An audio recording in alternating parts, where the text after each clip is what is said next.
Good evening and welcome to the Maggie's Highlands Golf Day 2018 from the magnificent Castle Stuart. Looking over, familiar face, one of our very favourite golfers here at We Film Golf. Well, I say golfer, as a loose description of Grant Sword, practising his short shanks there, doing quite well. Well, it's all about consistency. Wonderful consistency. Look at that, shot after shot after shot, hitting the same area. Not at all where he's aiming. Yes, aim left. I think that's the key. Now, Douglas. Well, I thought he'd warmed up his wrist earlier this morning, but no, it looks like he's having to warm them up as well. Back with Grant. Oh, and he's hitting it straight now. Well, that's pretty near the target. I'm not sure it's the ball flight he wants. It's all very well keeping it low under the breeze, but that's a little bit extreme, but much straighter now from Grant Sword. And he's happy. He's cured the shank with that club. He's only got another 9 or 10 clubs to get through. And, could well run out of balls. He's back now. Has he cured the shanks from this club? Nope, certainly hasn't. He's perfected that. Marvellous consistency. Douglas, now, the wrists are warmed up. Time for the ankles, time for the legs. Quite good moves. Douglas Yogi Johnson, as he's known. I always thought it's because he looked a bit like Yogi the Bear, but it's obviously to do with his yoga moves. A very thorough warm-up, the most thorough warm-up we've seen in ages. It's all about being prepared. Now here's one man who arrived today unprepared, Craig Ewan.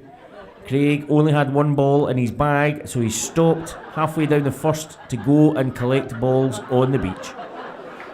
You know what I mean? That is exactly what he's doing. There's a couple of brand new Pro Vs in there. Of course, if you pick them from the beach on the first, they've usually only been hit once. And quite a lot of these balls used to belong to other Maggie's Golf Day competitors, I'm sure. Look at that. How far out is he going? Nowhere near anything, Craig Ewan. But hopefully enough balls to get him through his round. Oh, back with Grant. And he's still firing these balls at right angles off to the right. Marvellous consistency. And he's going to stay until it is cured. A phenomenal ball flight there. And he's been trying to cure it for so long. Absolutely everybody has left the range. And Grant is about 40 minutes behind his playing partners and the rest of the field. Oh dear. And worse news, he was being watched by Hamish. And, it's fair to say that Grant's had a bit of an effect on Hamish.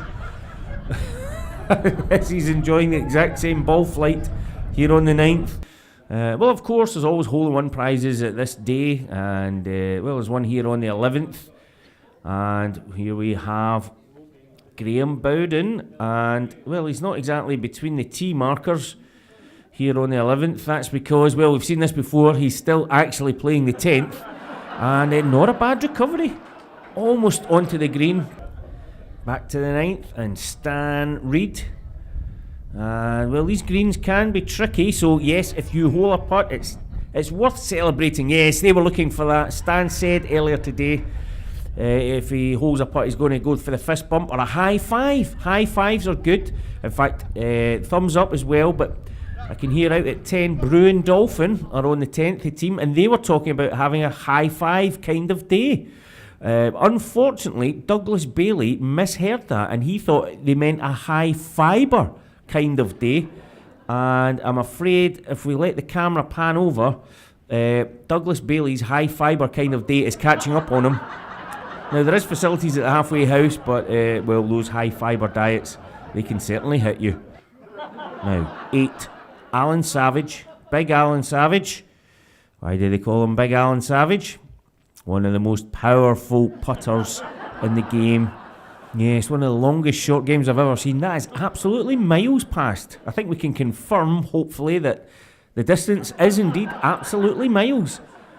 And, he's out with Paul Savage. I'm not sure if they're related. I'm not sure if I see too much of a resemblance between Alan Savage and Paul Savage. This is Paul.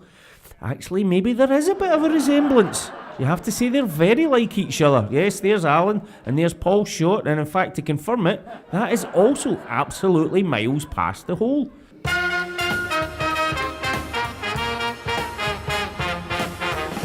Yes, that's right, the Tomatin Challenge, trying to putt through the hole of the barrel to win a bottle of whiskey. Graham Ewanson.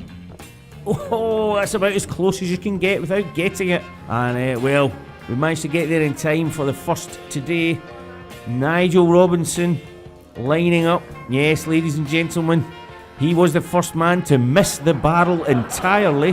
Absolutely dreadful putt. And, well, he could be there all day trying to win himself. Next up, though, Richard Forsyth from the Tomatin team. And they've obviously been practicing back at the distillery. Lovely stuff from Richard. But of course, when it comes to winning prizes on the golf course in the Maggie's Golf Day, there's only one man that springs to mind, Magnus Swanson. Magnus famously won a car at the 17th a few years ago with a hole-in-one. Could he do it again this year? Get the hole-in-one prize here at 11? Absolutely no chance. And once again, the true nature of Magnus Swanson's golf is exposed in front of the wee film golf cameras, and he loves it. And we are sure that you all love it out there too, so time for a replay with a helpful arrow to show you where the ball went. Yes, there we go, and a fitting way, I think, to finish off the 2018 Maggie's Highlands Golf Day from Castle Stewart.